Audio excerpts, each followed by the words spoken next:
नमस्कार, बहुत स्वागत है आपका न्यूज नेशन का डिजिटल प्लेटफॉर्म आप देख रहे हैं। मैं हूं आपके साथ ज्योति, मेरे साथ मेरी सहयोगी लक्ष्मी उपाध्याय। और आज हम चर्चा करने वाले हैं डेप्यूटी स्पीकर पद, लोकसभा का जो डेप्यूटी स्पीकर पद है उसको लेकर किस तरह की इस वक्त उसको लेकर राजनीति चल रही है, क्या समीकरण है, हमें बताएंगी लक्ष्मी। बिल्कुल देखिए, चूंकि पहला सत्र थर्ड कार्यकाल में चल रहा है, शुरू हुआ है मॉनसून सत्र। अलग अलग मुद्दों पर लोकसभा के अंदर चर्चा हो रही है, लेकिन बाहर जो सबसे बड़ा मुद्दा बना हुआ है वो है डिप्टी स्पीकर पद को लेकर। हालांकि आपने देखा होगा कि जब स्पीकर पद के लिए चयन हो रहा था चेहरों का, तो विपक्ष की ओर से, खासकर कांग्रेस की ओर से ये बात रखी गई थी कि आप डिप्टी स्पीकर का पद हमें दीजिए और हम स्पीकर का समर्थन करेंगे। लेकिन इस शर्त पर मानना मंजूर नहीं था एनडीए को, लिहाजा उस पर चुनाव हुआ और ओम बिरला एक बार फिर से स्पीकर चुन लिए गए। अब डिप्टी स्पीकर की बात आती है तो सबसे बड़ा जो अपडेट सामने आ रहा है सूत्रों के हवाले से वो ये आ रहा है कि ममता बनर्जी की ओर से ये कहा गया है कि जो डिप्टी स्पीकर का चेहरा होना चाहिए वो कांग्रेस पार्टी से अलग होना चाहिए। और उन्होंने समाजवादी पार्टी के जो अयोध्या फैजाबाद से जीतकर सांसद आए अवधेश प्रसाद, उनका नाम सामने रखा है। अब देखिए, उनका नाम लेकर एक किस्म से ममता बनर्जी ने एक तीर से दो निशाने साधे हैं। एक तो कांग्रेस पार्टी का नहीं होना चाहिए, दूसरा अवधेश प्रसाद जो कि दलित समुदाय से आते हैं और अयोध्या से वो जीते हैं, उस अयोध्या से जिसे बीजेपी चुनावों में अपना मान रही थी। राम मंदिर, वहां भव्य राम मंदिर का निर्माण हुआ और बीजेपी को तो लग रहा था कि अयोध्या की सीट तो हम जीत ही जाएंगे, लेकिन जो वहां के सांसद रहे 2 बार के लल्लू सिंह, उनको लगभग मुझे लगता है 54-55 हजार वोटों से, हाँ 50,000 प्लस वोट से हरा दिया अवधेश प्रसाद ने। तो ये अवधेश प्रसाद जो है समाजवादी पार्टी के बहुत पुराने नेता हैं, जो मुलायम सिंह यादव थे उनके भी बहुत करीबी रहे हैं।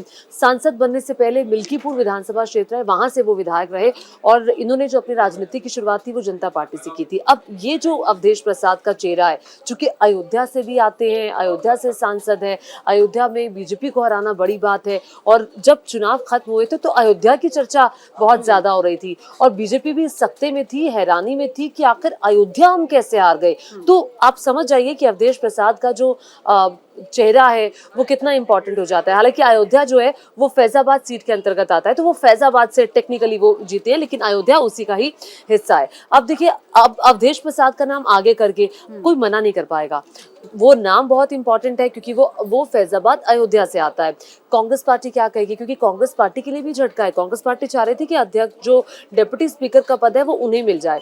इस चाहत पे ममता बनर्जी ने कांटा लगा दिया। उन्होंने कहा कि हम तभी उस स्पीकर को सपोर्ट करेंगे अगर वो कांग्रेस पार्टी से नहीं आएगा। अब यहाँ पर जो बल्ले बल्ले हुई है वो समाजवादी पार्टी की है। बिल्कुल निश्चित तौर पर अवधेश प्रसाद को, अगर आप सदन की कार्रवाई देख रहे होंगे, जो सत्र चल रहा है उसमें अखिलेश के ठीक बराबर में आपको बैठे हुए वो नजर आते हैं।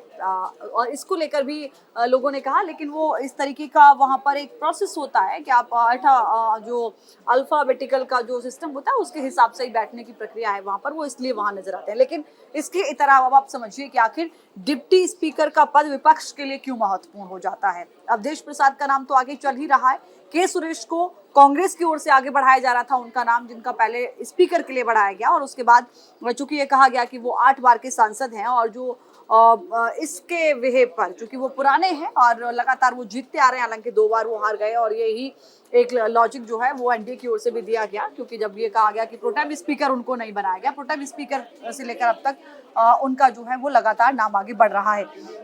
अब सवाल ये उठता है कि आखिर डिप्टी स्पीकर इतना महत्वपूर्ण क्यों हो जाता है विपक्ष के लिए, इंडिया गठबंधन के लिए। तो ये भी एक बड़ा सवाल है, क्योंकि देखिए 17वीं लोकसभा में ये पहली बार ऐसा हुआ था जब कोई भी डिप्टी स्पीकर नहीं था।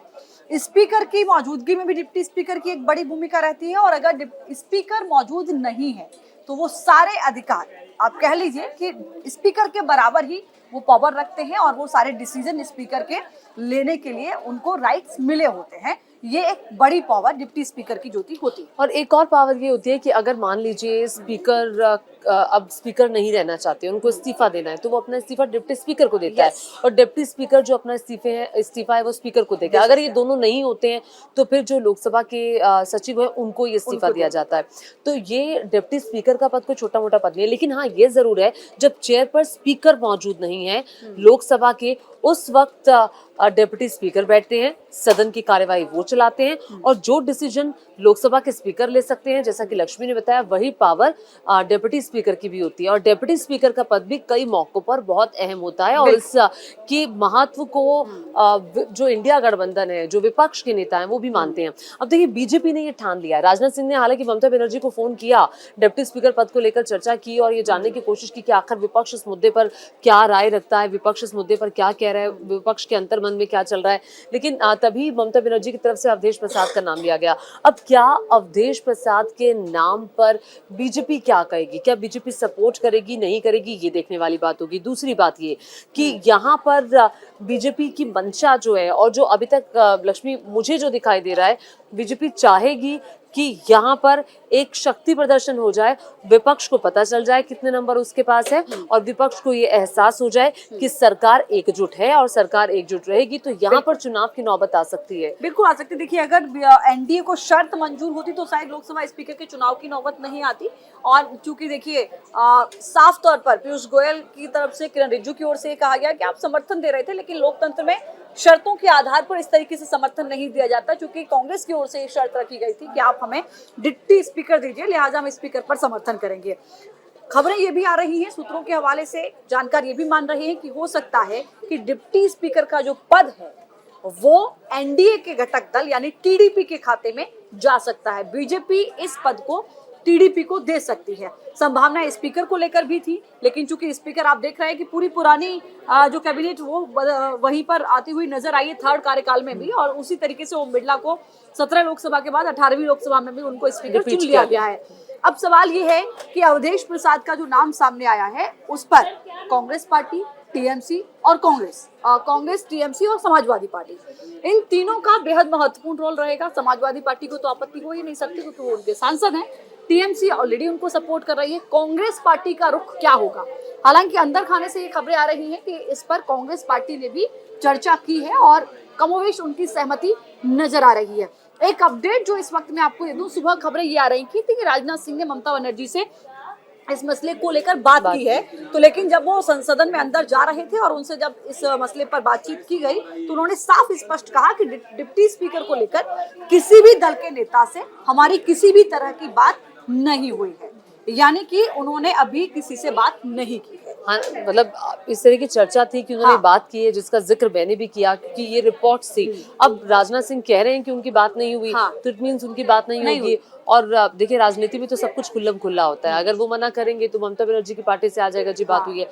तो यहाँ पे ये लगता है कि बात नहीं हुई, जैसा कि राजनाथ सिंह कह रहे हैं। अब अगर बात नहीं की है तो फिर इसका मतलब ये है कि एनडीए, अगर एनडीए मान लीजिए सहमति उसको जाहिर करनी है किसी के साथ, तब वो बात करेगी ना। जब एनडीए के मन बना चुकी है कि वो अपना ही उम्मीदवार उतारने वाली, तो वो किसी से बात क्यों करेगी? बड़ा सवाल तो ये भी है। और दूसरी बात ये कि जैसा कि प्रमोद तिवारी हैं जो कांग्रेस पार्टी के नेता सांसद, उनसे सवाल पूछा गया था कि भाई आपने तो स्पीकर पद के लिए भी कहा था कि चुनाव होना चाहिए, वोटिंग होनी चाहिए, पर आप वोटिंग के टाइम पे तो आप पीछे हट गए। तो उनका इस पर ये जवाब था कि देखिए, वोटिंग के टाइम पे जो हमने विरोध किया था, वोटिंग की जो हम बात करते वो महज एक सांकेतिक थी। अब यहाँ पर जब डिप्टी स्पीकर की बात आती है तो एक प्रथा सी भी रही है कि विपक्ष के पास डिप्टी स्पीकर का पद जाता है। तो अगर ये प्रथा अकॉर्डिंग टू विपक्ष टूटती है या फिर टूटने की तरफ जाती हुई दिखाई देगी, तो फिर यहाँ पर टकराव हो सकता है सरकार और विपक्ष का, जो जाहिर भी होता हुआ दिखाई दे रहा है क्योंकि दोनों इसको अपने पर लेंगे। सरकार ऐसे ही नहीं जाने देगी डिप्टी स्पीकर का पद, ये संख्या बल है, ये जाहिर होता हुआ दिखाई दे रहा है। बिल्कुल, देखिए ये जाहिर होता हुआ नजर आ रहा है। अब हालांकि देखिए, जैसे पहले सत्र में जो है वो स्पीकर का चुनाव होता है और कमोवेश इस तरीके की प्रक्रिया लगभग देखी जाइए कि जो दूसरा सत्र होता है उसमें डिप्टी स्पीकर का चुनाव होता है और डिप्टी स्पीकर के चुनाव की जो तारीख है वो स्पीकर को ही तय करनी होती है, तो वहीं से तारीख तय होनी है। लेकिन अब देखिए, थोड़ा डिस्टेंस तो रहेगा, जो जितनी भी समय रहेगा सेकंड सत्र को लेकर, तब तक क्या इस नाम पर मोहर लग जाएगी?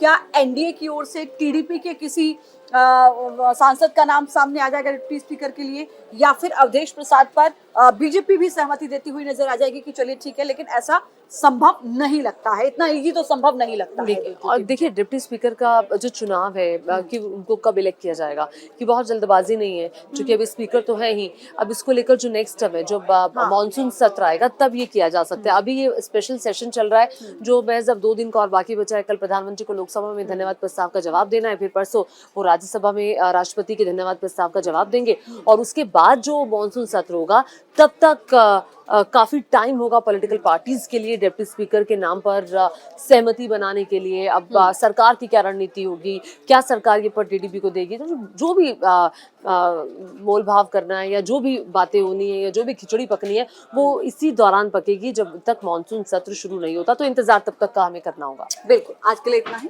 नमस्कार।